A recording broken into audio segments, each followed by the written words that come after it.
السلام عليكم. ابنك الصغير مدوخك، مكبر دماغه وكل ما تديله فلوس يصرفها وحاجة يعني مش ممكن. بتحصل ولا لا؟ جيت قلت له بص بقى، تعالى اعلمك التحويش. انا هعلمك ازاي توفر. انا كل يوم هاخد منك 10 جنيه من مصروفك وعينها معايا. المهم جالك بعد شهرين، هو الحقيقة مش عارف يجيبها لك ازاي. قال لك انا عايز عجلة. طبعا هو متوقع بقى ان انت تطيره، ان انت تقول له خش ذاكر، مش دلوقتي الحاجات دي. فاجئته ان انت بتقول له تعالى ننزل نجيب العجلة اللي انت عايزها، ده انا محوش لك معايا 600 جنيه. الاب يطلع مين؟ الاب هو البنك المركزي. مين الابن؟ الابن هو البنك التجاري او البنوك اللي احنا بنتعامل معاها. طب دي قصة مين؟ دي قصة الاحتياطي الالزامي او الاحتياطي القانوني او نسبة الاحتياطي النقدي او required reserve ratio RRR. دي كلها مسميات للاحتياطي الالزامي.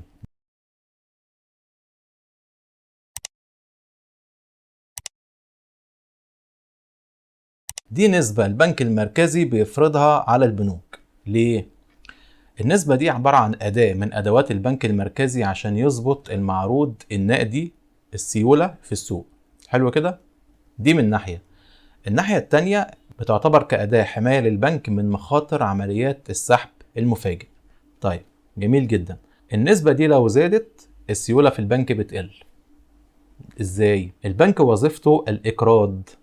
يعني البنك لو معاه 100 جنيه وفي 10 أفراد يبقى كل فرد هياخد 10 جنيه.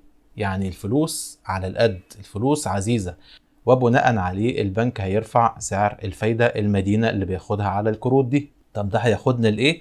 ده ياخدنا للسياسة انكماشية، يعني سيولة أقل، يعني إقراض أقل، يعني تباطؤ في النشاط الاقتصادي. حلو كده؟ طيب، البنك معاه 200 جنيه، هيدي كل واحد كام؟ هيدي كل واحد 20 جنيه. وشيء طبيعي ان البنك كمان يبدأ يحفز الناس انها تاخد قروض، وممكن يقلل لهم في اسعار الفايدة المدينة اللي بيحتسبها على القروض.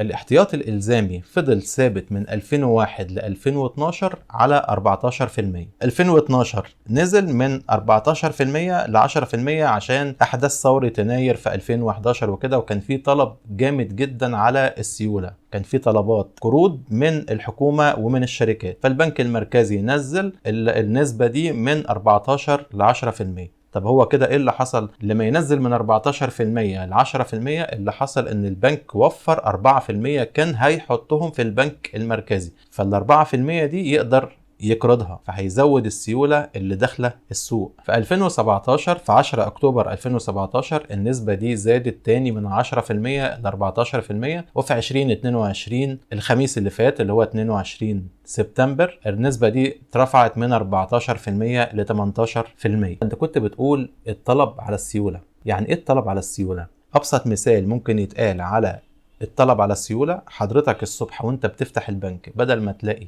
10 15 واحد قدام البنك، لقيت 300 واحد قدام البنك. مش هنقول كلهم داخلين يسحبوا، معظمهم داخلين يسحبوا. البنك لازم يكون جاهز لعمليات السحب. اخطر شيء، كارثة الكوارث، ربنا يبعد عنا الكوارث جميعا، ان البنك ما يقدرش يفي بالتزاماته تجاه العملاء.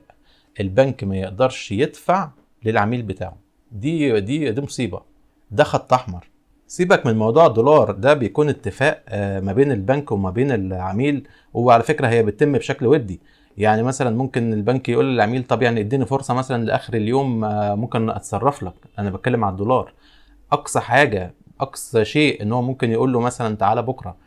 وعلى فكرة هي بتكون في المبالغ الكبيرة، يعني مثلا 100,000 200,000 وانت طالع بقى. لكن ال 5,000 ال1000 ال10,000 لا طبعا مفيش مشاكل، ولازم تكون موجودة في البنك. طيب نرجع لموضوعنا. معلش احنا ساعات بنتفرع لمواضيع تانية بس عشان تبقى الدنيا ايه، تبقى الدنيا واضحة. سيولة كتير في البنك بدون داعي تخسر البنك. واحد حاطط عندك 50,000 جنيه على سبيل الأمان، قالك انا هعدي بكرة عليك هاخدهم.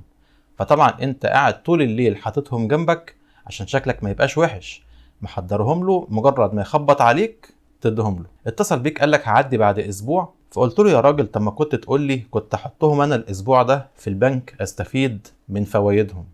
ده معناه ايه؟ معناه ان السيولة اللي موجودة في البنك بلا داعي حاجة مش مطلوبة. لما يجي البنك المركزي يطلب من البنوك انها تحط له 18%، رقم واحد، ال 18% دي بتكون على الحسابات الجارية، بتكون على الودايع، بتكون على التوفير مصري وأجنبي، ما بتكونش على الشهادات اللي هي ال3 سنين فأكثر. طيب أصبح دلوقتي أنا عندي 18% محطوطين في البنك المركزي متعطلين، فلوس مجانية ما باخدش عليها عائد. ده هيأثر عليا في ايه؟ هيأثر عليا ان انا السيولة اللي عندي هتقل، ابدأ ان انا اطلع قروض غالية، قروض قليلة، وفي نفس الوقت هرفع سعر الفايدة على القروض. يبقى احنا كده زي ما اتفقنا، البنك المركزي بيزود النسبة لما يحب يسحب السيولة من السوق، وبيقلل النسبة لما يحب يضخ السيولة في السوق. جميل جدا.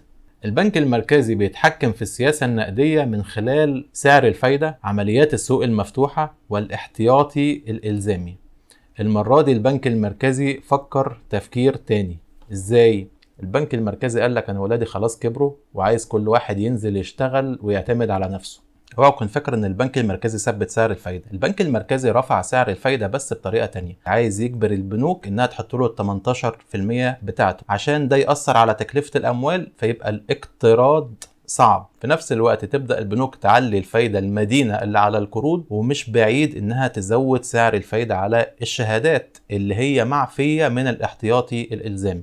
يبقى احنا دلوقتي كده في كذا حاجة عايزين بس نجمعهم مع بعض. رقم واحد، الاحتياطي الإلزامي ده باصص على الحسابات الجارية والتوفير والودايع، اللي هي النسبة اللي بتكون على الأموال الموجودة في خزائن البنك والأموال الاحتياطية اللي بتكون في البنك المركزي. حلو كده، ملناش دعوة بال3 سنين أو أي شهادة أعلى من ال3 سنين خالص. يبقى احنا كده وصلنا لإيه؟ وصلنا إن وارد جدا إن البنك يرفع سعر الفايدة على الإقراض عشان يحاول إن هو يعوض جزء من خسائر الأموال المحطوطة في البنك المركزي بدون عائد، وفي نفس الوقت وارد جدا إن هو يزود سعر الفايدة على الشهادات اللي هي ال3 سنين. طيب السؤال بقى اللي أنا متأكد إن حضرتك عايز تسأله دلوقتي إيه هو؟ هل الاحتياطي الإلزامي بيتطبق على الشهادات السنة؟ يعني هي لو اطرح شهادة سنة الاحتياطي الإلزامي هيتطبق عليها؟ الاحتياطي الإلزامي بيتطبق على أي حاجة تحت ال3 سنين، وعلى فكرة كان متطبق قبل كده على 20%. فلو جيت تفكر فيها دلوقتي هتلاقي إن الشهادة اللي هي السنة بقت مكلفة. الاتجاه كله من وجهة نظري هيبقى لل3 سنين. دي حاجة. الحاجة التانية، البنوك هتعيد نظر في تسعير الفوائد المدينة، تسعير قروض، تسعير أذون الخزانة. كل دوت هياخد شكل جديد. الموضوع ببساطة ان البنك لما بياخد منك 1,000,000 جنيه عشان يديك عليهم 50,000 جنيه، اصبح دلوقتي البنك معاه 820,000 جنيه عشان يديك عليهم نفس ال50,000 جنيه. فكده تكلفة الاموال زادت. اتمنى اكون وصلت لحضرتك المعلومة بشكل بسيط، وان احنا نكون غطينا معظم الحاجات اللي تخص الاحتياطي الإلزامي اللي البنك المركزي رفعه من 14 ل 18% الخميس اللي فات. شكرا، وتابعوني على قناة مشاكل بنوك.